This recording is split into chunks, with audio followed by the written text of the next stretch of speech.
बच्चों, आज हम कक्षा 12वीं का राजनीति विज्ञान पढ़ेंगे।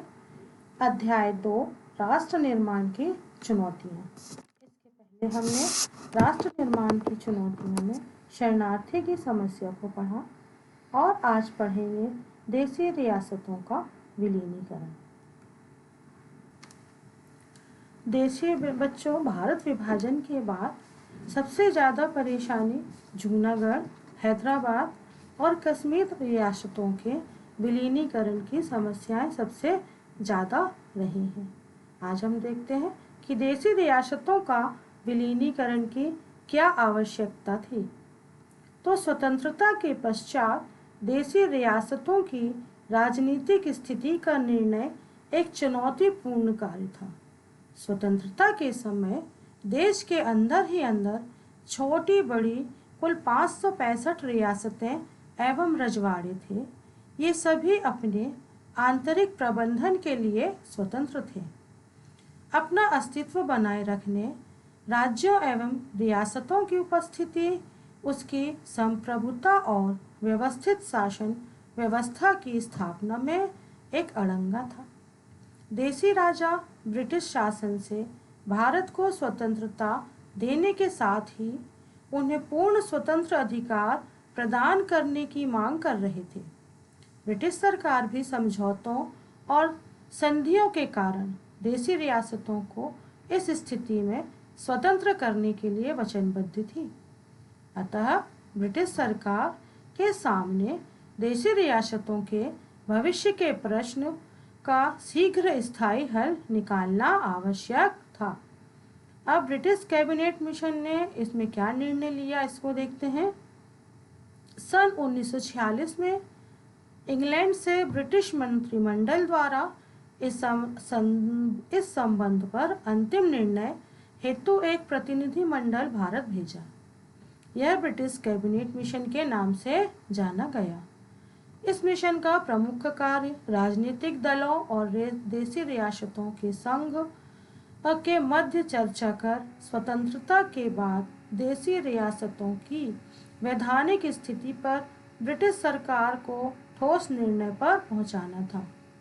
दोनों पक्षों के मध्य वार्ता के अनेक दौरों के बाद कैबिनेट मिशन ने ब्रिटिश सरकार को अपने प्रतिवेदन में निम्नलिखित सुझाव दिए, जिसके अनुसार स्वतंत्रता के साथ भारत एक संघ होगा।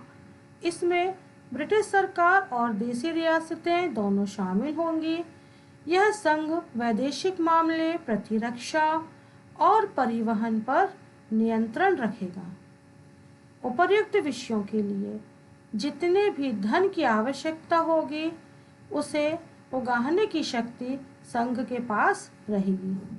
संघ को जो विषय एवं शक्तियां समर्पित की जाएंगी उन्हें छोड़कर बाकी विषय एवं शक्तियां रियासतों के जिम्मे रहेंगी। इन प्रस्तावों पर देश की रियासतों के शासकों का संघ नरेंद्र मंडल ने 29 जनवरी 1947 को यह प्रस्ताव पारित कर कैबिनेट मिशन का प्रस्ताव स्वीकार कर लिया। प्रस्ताव में कहा गया कि संघ में देशी रियासतों का प्रवेश भारत सरकार के साथ वार्ता के आधार पर होगा और इसका अंतिम निर्णय प्रत्येक देशी रियासत के शासक के हाथों में होगा। प्रस्तावित भारतीय संघ देशी रियासतों के संदर्भ में वे ही कार्य करेंगे जो उनके द्वारा संघ को सौंपे जाएंगे। प्रत्येक राज्य के संविधान उनकी क्षेत्रीय अखंडता और शासक देश के उत्तराधिकारी के में भारतीय संघ अथवा उसका कोई भाग हस्तक्षेप नहीं करेगा। आगे चलकर संविधान सभा के साथ वार्ता के लिए देशी रियासतों ने एक समिति का भी गठन किया। इन चर्चाओं में कोई निर्णय नहीं हो सका। तब 1947 को भारतीय स्वतंत्रता अधिनियम 1947 भारतीय स्वतंत्रता अधिनियम के तहत अंग्रेजों ने भारत को स्वतंत्र घोषित करने के साथ ही साथ भारतीय राज्यों को ब्रिटिश प्रभुता से मुक्त करा दिया। स्वतंत्र भारत की सरकार ने आगे चलकर इन रियासतों से वार्ता हेतु गृह मंत्रालय के अंतर्गत स्टेटस डिपार्टमेंट का गठन किया, जिसके प्रमुख गृह मंत्री सरदार वल्लभ भाई पटेल बनाए गए। देशी रियासतों के शासकों की प्रतिक्रिया। भारतीय स्वतंत्रता अधिनियम 1947 के अंतर्गत ब्रिटिश सरकार ने देश में स्थित लगभग 600 रियासतों का रजवाड़ों को यह सुविधा प्रदान की कि वे इच्छानुसार या तो स्वतंत्र अपना अस्तित्व बनाए रखें अथवा भारत या पाकिस्तान में अपना विलय कर लें या मिल जाएं। इस तरह अंग्रेज जाते जाते न केवल भारत की अखंडता को संकट में डाल दिया, बल्कि देश की एकता को भी खतरे में डाल दिया। भारतीय नरेश भी अपने को पूर्ण स्वतंत्र मानते हुए अपनी शर्तों पर दोनों देशों से संबंध बनाने की सोचने लगे। इन रियासतों में देश की कुल जनसंख्या की 1/4 संख्या तथा भारत के कुल क्षेत्रफल का 40% हिस्सा आता था। इन रियासतों की जनता अधिनियम में रखे गए प्रावधानों से असंतुष्ट थी। उसकी यह धारणा थी कि अंग्रेजों ने उनकी भावनाओं की अवहेलना करते हुए शासकों को निर्णय करने का अधिकार दे दिया। फलस्वरूप All India State People's Conference के नेतृत्व में रियासतों की जनता ने प्रजामंडल आंदोलन प्रारंभ कर दिया। देशी रियासतों के नरेशों ने अपने राज्य का स्वतंत्र अस्तित्व बनाए रखने का निर्णय लेकर प्राचीन राजतंत्र की पुनः स्थापना के स्वप्न देखने लगे। ऐसी रियासतें जहां मुसलमान शासक थे को पाकिस्तान ने अपने राज्य में विलय कराने के लिए धर्म के नाम पर दबाव डालना शुरू कर दिया। कुछ शासक भारत व पाकिस्तान की सरकारों से अधिक अधिकार और सुविधाएं प्राप्त करने हेतु सौदेबाजी करने लगे। भारत सरकार अपनी राजनीतिक सीमा के अंदर स्थित रियासतों के स्वतंत्र अस्तित्व बनाए रखने के विरुद्ध थी, अतः इन रियासतों से निपटने के लिए कठोर निर्णय लेने का निश्चय कर लिया गया। सरदार पटेल और देशी रियासत। भारत सरकार ने इन रियासतों से वार्तागत समझौते का वातावरण तैयार करने का दायित्व तत्कालीन केंद्रीय गृह मंत्री सरदार वल्लभ भाई पटेल को सौंपा। श्री पटेल ने सभी रियासतों के शासकों से भारत की अखंडता और राष्ट्रीय एकता के नाम पर भारतीय संघ में विलीन हो जाने की अपील की और राज्यों को अपनी प्रतिरक्षा, आवागमन, दूरसंचार, मुद्रा और विदेशी संबंधों में भारत के प्रति निर्भरता को ध्यान में रखकर जनहित में विवेकपूर्ण निर्णय लेने को कहा गया। भारत में विलय करती है तो उन्हें अपनी संपत्ति के साथ कुछ राजनीतिक सुविधाएं भी देने का आश्वासन दिया गया।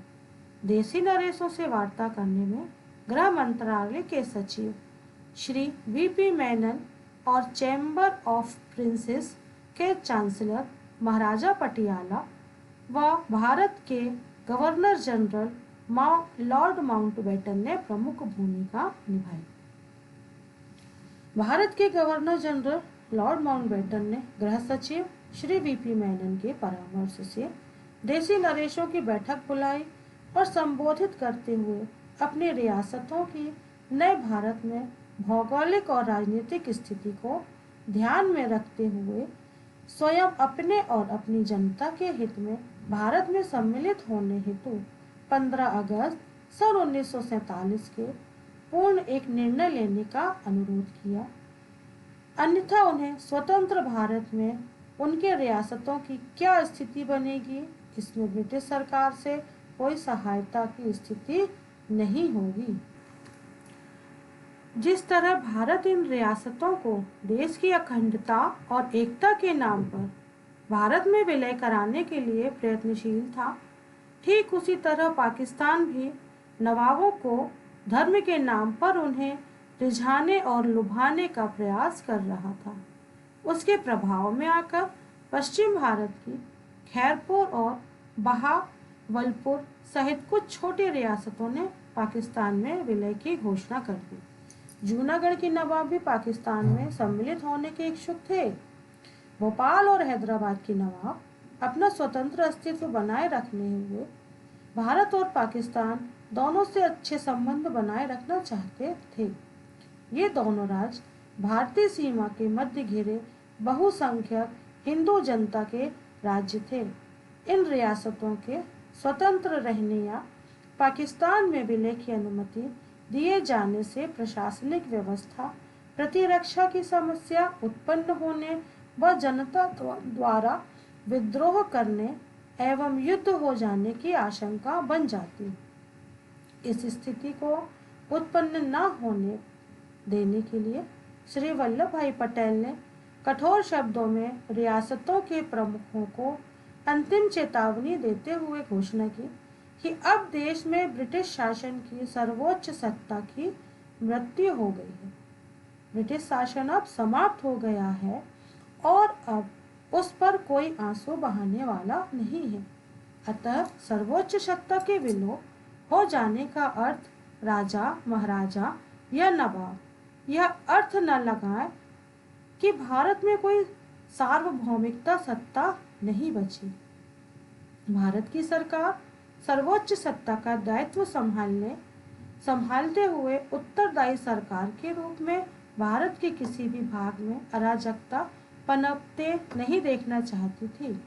इसलिए उसने अपने विरुद्ध किसी संभावित सैनिक कार्यवाही की संभावना मानकर महाराजा पटियाला और लॉर्ड माउंटबेटन के माध्यम से कुछ अनावश्यक सुविधाएं भारत सरकार से मांगने का प्रयास किया, किंतु श्री पटेल ने कठोर शब्दों में भारत सरकार का अंतिम निर्णय सुना दिया कि देशी नरेश या तो सरकार द्वारा तैयार किए गए 2 दस्तावेजों में लिखी गई शर्तों को स्वीकार कर भारत में अपनी रियासतों का विलय कर ले, अन्यथा संभावित कठोर कार्यवाही के लिए तैयार रहे। श्री पटेल ने देशी नरेशों को भारत में सम्मिलित होने के लिए 2 दस्तावेज सौंपते हुए उनसे अपने विलय के संबंध में शीघ्र निर्णय से भारत सरकार को अवगत कराने का आग्रह किया।